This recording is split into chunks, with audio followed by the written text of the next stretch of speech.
무엇일까요? 2주 동안 모니카 씨를 취재하면서 느낀 점은 그녀가 정말 뼛속까지 한국인이라는 겁니다. 평양에서 인생을 배우고 서울에서 인생을 깨우쳤다는 그녀가 단절의 깊이가 깊어지기만 하는 이 한반도에 던지는 메시지는 무엇일까요?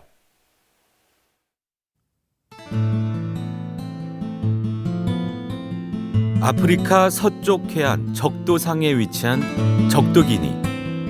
모니카는 6살 때인 1977년 평양을 처음 찾았습니다. 당시 적도기니 대통령인 아버지와 어머니, 언니, 오빠와 함께였습니다. 국빈 자격 방문이었고 북한은 이들을 열렬히 환영했습니다. 사람들이 다 똑같아 보이고 눈들이 너무 작은 거예요.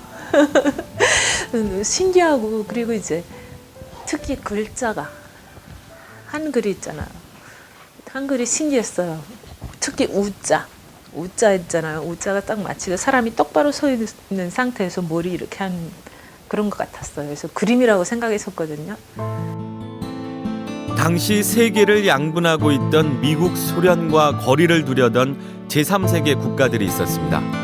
북한은 이들 나라와 외교 확대를 위해 노력하고 있었습니다. 적도 기니도 그런 나라 중 하나였습니다. 북한이 자연스럽게 이러한 그 반제국주의, 반식민주의, 자주화 이러한 하나의 외교 노선 차원에서 신생 독립국인 아시아, 아프리카 국가들하고 자연스럽게 외교적인 협력을 강화했다. 첫 방문 1년 뒤인 1978년 아버지는 가족들만 평양으로 떠나보냅니다. 쿠데타 움직임이 감지됐기 때문입니다. 평양에 남겨진 가족들은 아버지가 처형됐다는 소식을 듣습니다. 어머니는 세 아이들을 평양에 남겨두고 홀로 떠났습니다. 적도기니에 남겨진 큰아들의 목숨을 지켜야 했기 때문입니다. 11살 언니 마리벨, 9살인 오빠 파코, 7살 모니카는 낯선 땅 평양이 그렇게 고향이 됐습니다. 아버지가 돌아가신 사실 저는 그때 당시는 몰랐어요. 누구도 저한테 아버지가 돌아가셨다는 말을 안 했었거든요. 그래서 모국에 대한 배반은 엄마에 대한 배반이었어요, 사실은. 엄마가 이제 저한테는 우리를 버리고 간 거나 같았거든요. 그래서 엄마에 대해서. 모니카는 아버지와 어머니가 거짓말처럼 사라진 상황을 이해하기엔 너무 어렸습니다.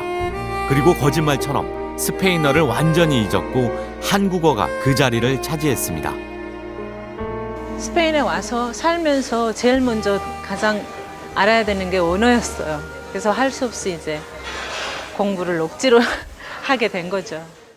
아직까지는 한국말이 더 편해요. 왜냐하면 그러니까 이렇게 된 것 같아요. 머릿속에 이제 바탕이 이제 한국말이 깔려가지고 이제 상대방이 스페인어나 아니면 영어로 이제 말을 시키잖아요. 그러면 저는 자동적으로 번역을 시켜요. 스페인 마드리드의 한 시장. 모니카는 혼자 사는 만큼 장 볼 일이 그리 많지 않습니다.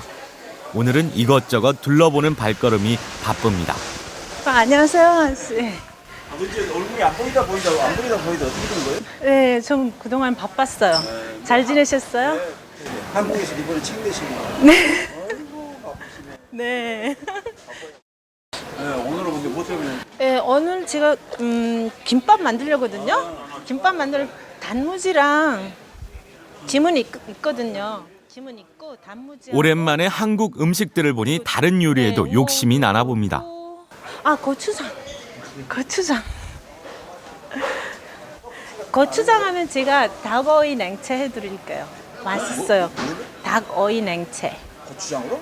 네, 저 고추장 약간 두거든요. 맛있어요. 이거는 제가 창조한 거예요. 한국인의 입맛으로 단단히 무장했는지 미묘한 맛의 차이까지 알고 있습니다. 간장은 그 옆에 양조간장이 있죠. 네, 양조간장하고요. 이거 가져가면 이거는 중국 거네요. 네, 중국 거고 한국 건 저기. 한국 거 주세요. 왜냐면 중국 거랑 한국 거랑 맛이 달라요. 스페인 교민들에게도 모니카 씨는 화제였습니다. 몰랐어요.